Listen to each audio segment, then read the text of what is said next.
This week's review is requested by OAW patron 00 Soldier. Salute to you, fam. And if you have a request for a review of a film, TV show, or anime, become a patron of OAW Entertainment at patreon.com/OAW and select the Blockbuster tier. And with that being said, this is my review of the 2009 stop-motion animated film, The Fantastic Mr. Fox. Are you not entertained? Are you not entertained? Is this not why you are here?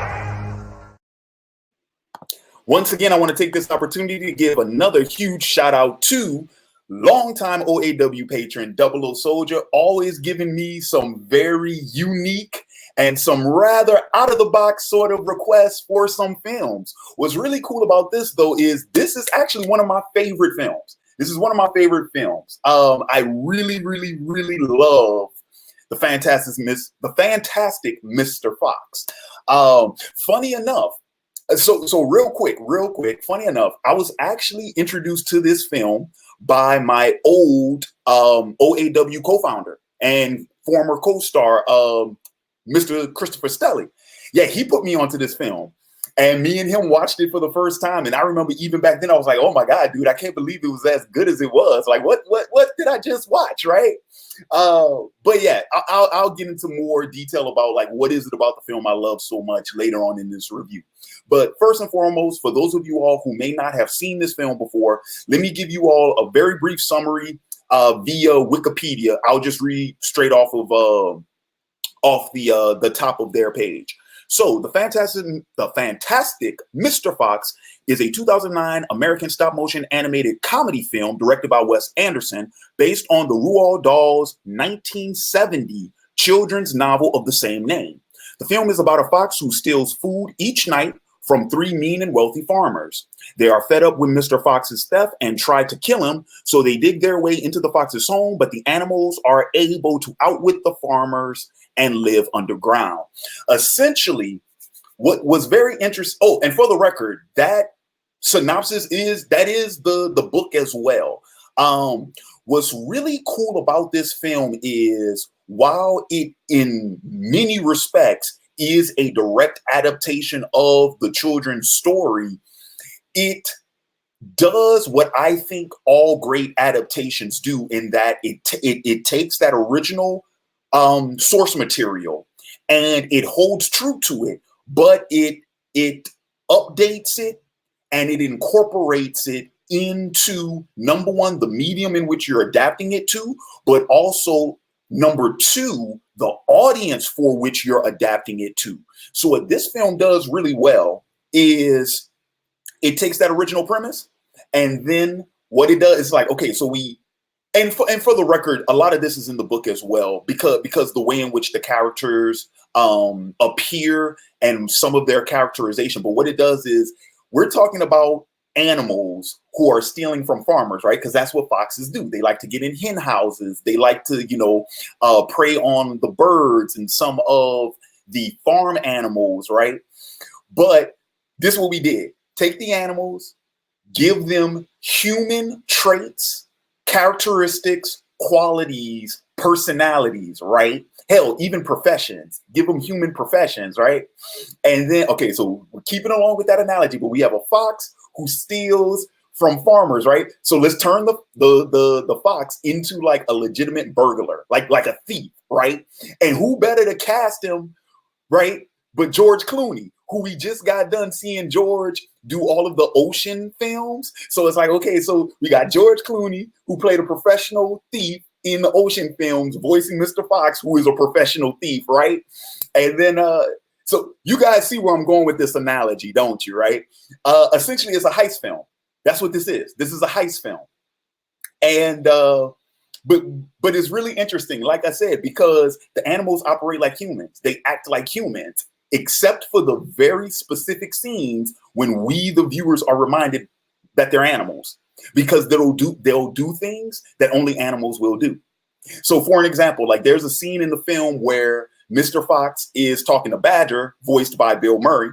And Badger is Fox's, I believe he is Fox's attorney. He's either his attorney or his accountant. Actually, I think he's his accountant, because the argument they're having is whether or not Foxy should buy this tree that apparently is located in the worst neighborhood for his species. He's already borrowing so much above his interest rate. Like, it talks about all of this stuff, right? And they start talking about like his mortgage and stuff like that, how it would break down, right? Because it's talking about like the housing market and whatnot, right. So, but yeah, so they're having this this debate. They're having this debate. They get into this argument, and then all of a sudden they're just because they're animals. Oh my goodness. Bear with me, y'all. Bear with me. I'm trying to do this review with a straight face. I'm trying to do it with but no, but this is what I'm saying. What's cool. Don't worry. We'll get there. We'll get there. We'll get there. But yeah, so I think that's a very interesting take on the story. And I think it's a very smart way to adapt it, right?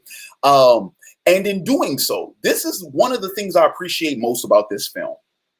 In doing so, let me tell you what Wes Anderson did. He actually made what I would consider to be what should be considered the modern day family film.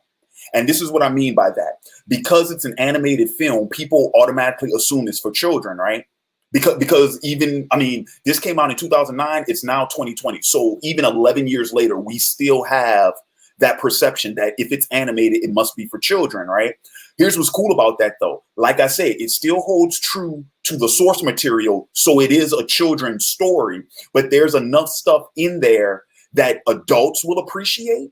And it's not and when I say that, because too many times what people will do is it has to have like sexual innuendos, which there's a smidget of that. It's not a sexual innuendo, but because the term tart is used. So there's one line about that, right? As it pertains to Mr. Fox's wife. There's one line about that, but other than that, like that's it. So there's not a lot of sexual innuendo. There's not a lot of like crude jokes. You know what I'm saying? There's no potty humor or anything. There's not even any profanity. What this movie does something I really like. Whenever they want to use profanity, they say cuss. So like I said, in that previous scene I described when Foxy is arguing with Badger, it escalates to an argument because he says, you know what? I appreciate your counsel, but I'm gonna ignore your advice. And Badger's like, the cuss you are. And Foxy responds, he says, the cuss am I. Are you cussing with me?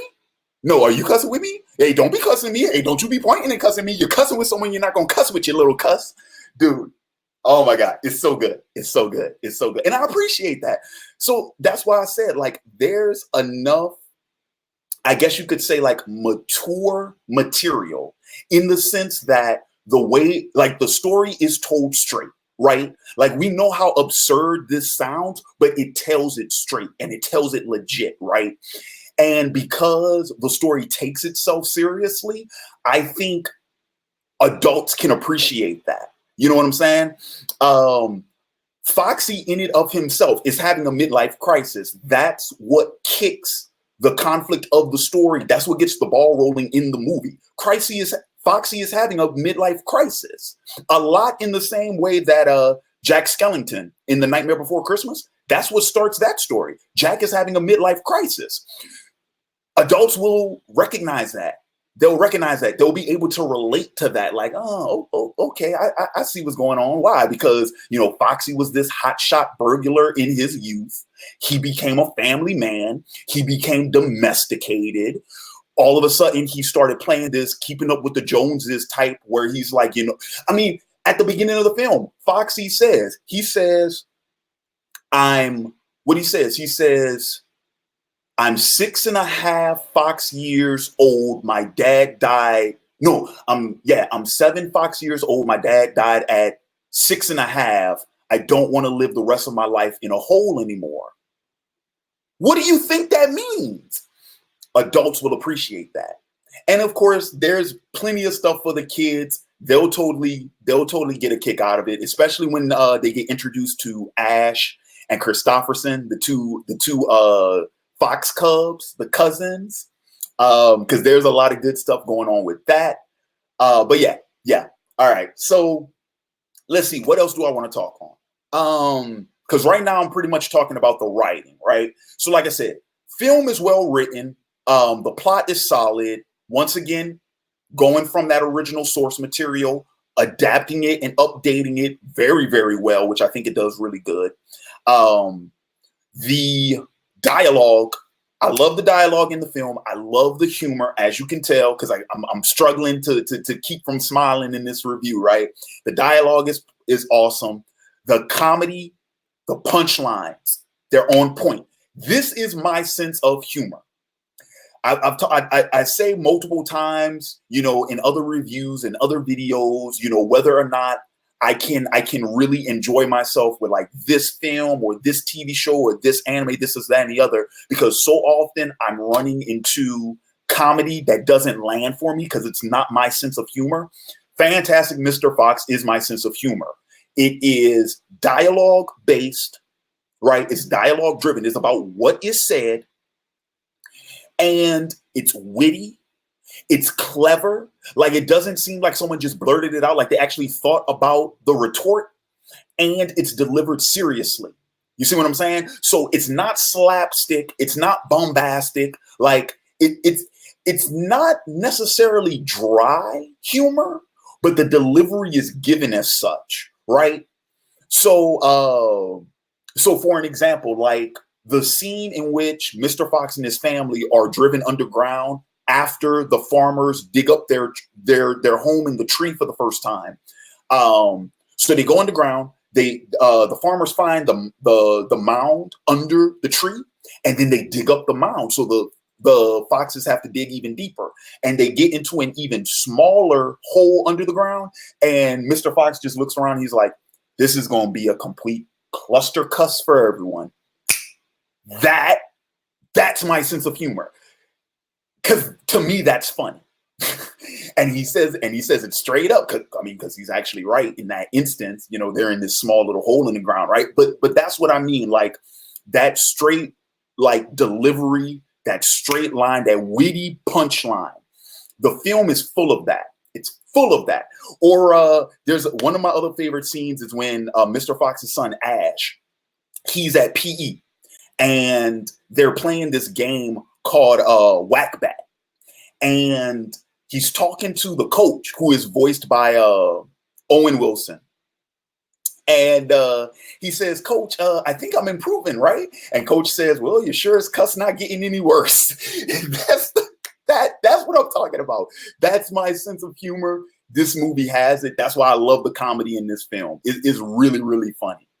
All right. So let's talk about the characters. Let's talk about the actors. So this movie has a really good voice cast. Really, really good voice cast. And like I said, those voices, they nail it. They nail the performances. They nail the characters. What we're doing with those characters, with their character arcs and everything, it all sticks. So first off, Mr. Fox, like I said, the fact that it's George Clooney voicing him, I think it's perfect. Clooney does a great performance. You buy it all. You know what I'm saying? When you hear Clooney's voice, the way he delivers that line, you buy it all. You buy it all. You get where Foxy is coming from. You understand the conflict he has. The film, going back to the writing real quick, the film is also really good at illustrating the consequences that come from Foxy's actions, because we're dealing with a character who thinks he is constantly smarter than everyone else. He thinks he can outsmart everyone else and outwit everyone else. And every time he thinks that he's achieved that, there's always a consequence he didn't consider, he didn't see coming throughout the entire film. And it's not until the end of the second act where he actually humbles himself and he's honest with himself about why it is he does that, that he's finally able to progress as a character. So that's a solid character arc from Mr. Fox, and Clooney, he does a beautiful job at it. Great delivery. Meryl Streep is in here as Felicity Fox, Mrs. Fox. She's really good, especially when she has to do her how would you put it? Her sort of, she has to check Mr. Fox, essentially. When he gets out of hand, She has to be the one to kind of bring him back down to earth, if you will. So that's really good. Jason Schwartzman as Ash, he does a great job, which is kind of funny because Jason Schwartzman, you know what's funny about Jason Schwartzman? Because I remember seeing him, you know, really, really early on in his career, and I never really cared much for him back then. But like, because this was what, 2009, right? So yeah, pretty much in the last decade, every time he pops up, I'm digging his performances now. So he brings in another good performance. Like I said, Bill Murray as Badger is great. Willem Dafoe as Rat. Oh man, dude, with the snaps. Oh my god, dude, that gimmick. Y'all gonna have to see the film to see what I'm talking about. But when he with the fucking snaps, I love it. I love it. I love it. I love it. Michael Gambon. Gambon. I think that's how you pronounce his name. Gambon. As Bean, as the meanest, as Franklin Bean, the meanest, not just the meanest of the farmers, but probably what they say in the film, he's quite possibly the most terrifying man living. Dude, his is the breakthrough performance of the film. Oh my God, he is so good. He is so good.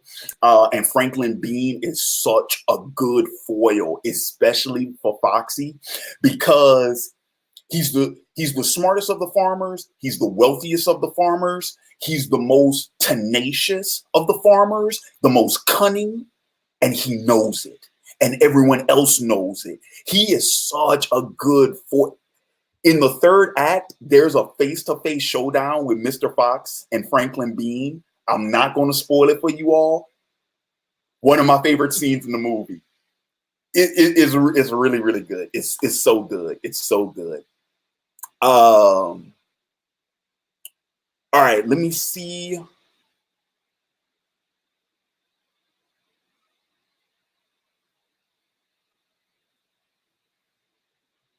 Let me see. All right. So, and Brian Cox is in this too. Yeah, Brian Cox is in this. Adrian Brody. I forgot about. Yeah, he's Mouse, the tailor. Yeah, he's really cool too. Who voices Rabbit? Dude, Rabbit is hilarious. Who voices Rabbit? Mario. Oh, okay. Yeah, I know that guy. Yeah, he's funny too. Rabbit's freaking hilarious. All right. Okay, so moving on. Let's see. What else do I want to touch on? Music is really good. The music is really good. The score is really, I mean, hell, it was, so I knew that I remember when Fantastic Mr. Fox was nominated for Best Animated Film at the Academy Awards. I did not know it was also nominated for, I believe it's Best Score. Best Original Score. And that makes sense because the score is really good. The score is really good. And the music that's developed. So yeah, actually, funny enough, Danny Elfman does the music for this film, which it makes sense. Yes, my bias is showing. It makes sense why I like the music so much because it is Danny Elfman. Oh, wait a minute. Oh, I'm sorry. It's not Danny Elfman. I'm thinking of another. I'm thinking of another movie. I'm sorry. I was reading up on Real Steel before I did this review. Yeah, Elfman did the music for Real Steel. I'm sorry. So sorry. So sorry. No, this one is done by Alexandre Desplat. Despot. I think that's how you pronounce that. And Jarvis Cocker. Oh, that's Petey. You wrote a bad song, Petey. Y'all get the joke when y'all see the movie. Okay, once again, big, huge. Sorry about the music. I was totally off on that. My fault. Totally off on that. But yeah, so yeah, music is really good too. I dig like the sort of like the British like folk that the music has. That the movie had, the music has. I think it lends itself to the film very, very well. Very, very well. All right. So I'm coming up on 20 minutes now. Honestly and truly, I don't know what else I could say about this movie without spoiling everything. Hopefully you all have checked it out before, because like I said, it came out in 2009. But in the event that you haven't, do yourself a favor, check it out. It's a really, really cool treat. If you got kids, sit down and watch it with your kids. They'll get a kick out of it too. Yeah, it's a really good movie. It's a really good movie. It's kind of funny. So I kind of got out of the habit of rating movies because I used to do that in all my old movie reviews. I would rate them, and I always did the. Did I do the 5 or the 4-star system? I should probably start doing the 4-star system because that's the one that Roger Ebert, God rest him, that's the one he used. And it makes sense, right? 4 stars is an A, 3 is a B, 2 is a C, 1 is a D, and no stars is an F, right? So it kind of makes sense, right? This movie, 4 stars. This is a 4-star movie. Definitely. One of the best. Well, I mean, technically we're in a new decade now, but between 2009 and 2019, it was one of the best animated films I think ever released. It's that good. It's a nice reprieve from the Disney Pixar, money machine. It's because it's a different studio from them. Because this was put out by 20th Century Fox. As luck would, I think it's Fox Searchlight, as luck would have it. But it's not from the DreamWorks canon. It's not from that house or Illumination. See, I'm trying to think of like all the big names in animation right now. You got Illumination. So yeah, it's different from all of those, but it's a solid film. Really, really, really good film. Highly recommended. Not going to make this review any much longer. So I want to thank you all for joining me again this week. And in the comments below, if you've seen the film, leave your thoughts.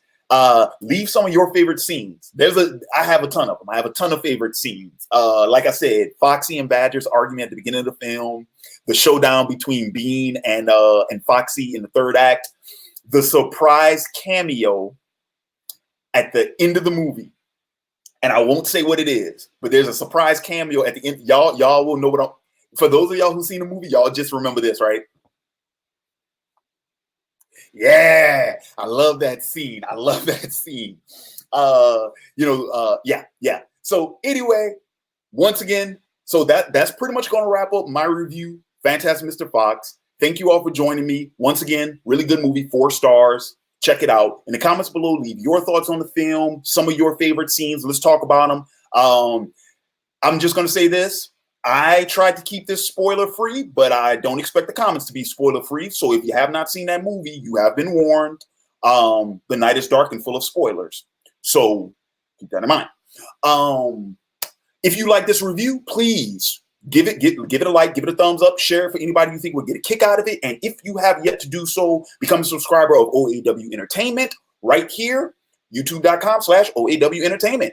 And last but certainly not least, I want to give another huge shout out to longtime OAW patron, 00 Soldier. Thank again for the request.